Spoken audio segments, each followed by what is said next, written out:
Monkey Buddhas, Larissa here. We are going to talk about the pose of the month, which is high plank. Everybody loves high plank. We're going to talk about a couple of variations for it, and then in particular what's happening in the position of your upper body.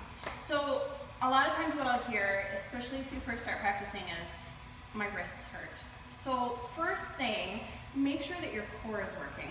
So oftentimes in class we'll talk about hip points towards low ribs. So instead of allowing your low back to splay, you're just pulling your hip points up so you've got a lot of stability in your low belly.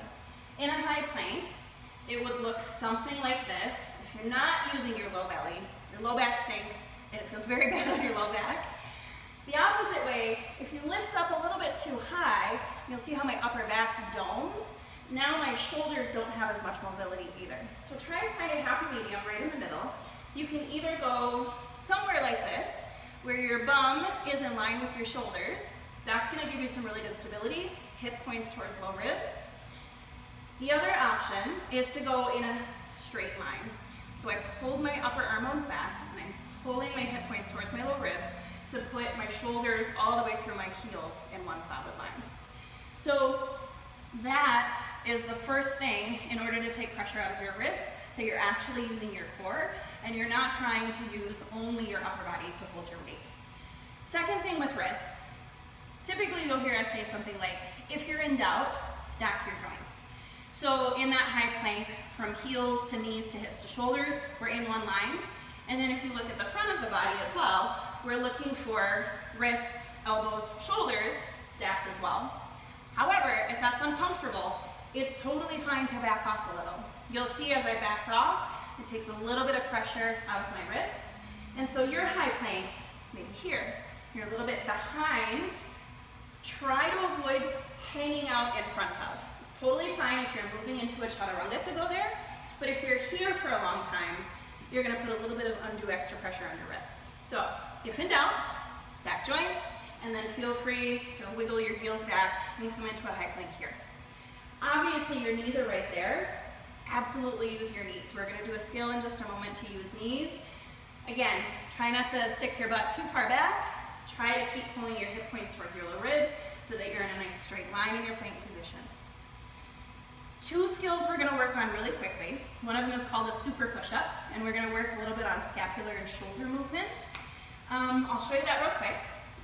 This is another option that you can use if your wrists are a little bit tender. High plank on blocks. So I'll show you that real quick.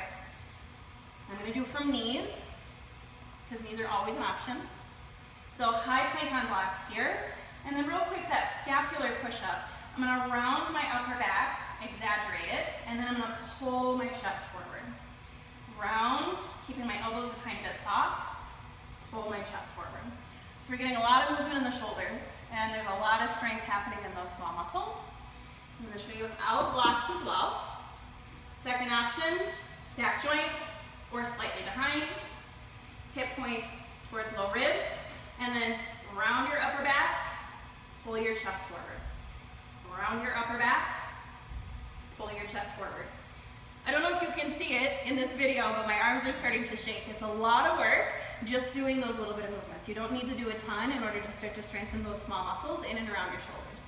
So that little exercise we just did, the super push-up, again, it's great for strengthening upper body, those small muscles around your shoulders.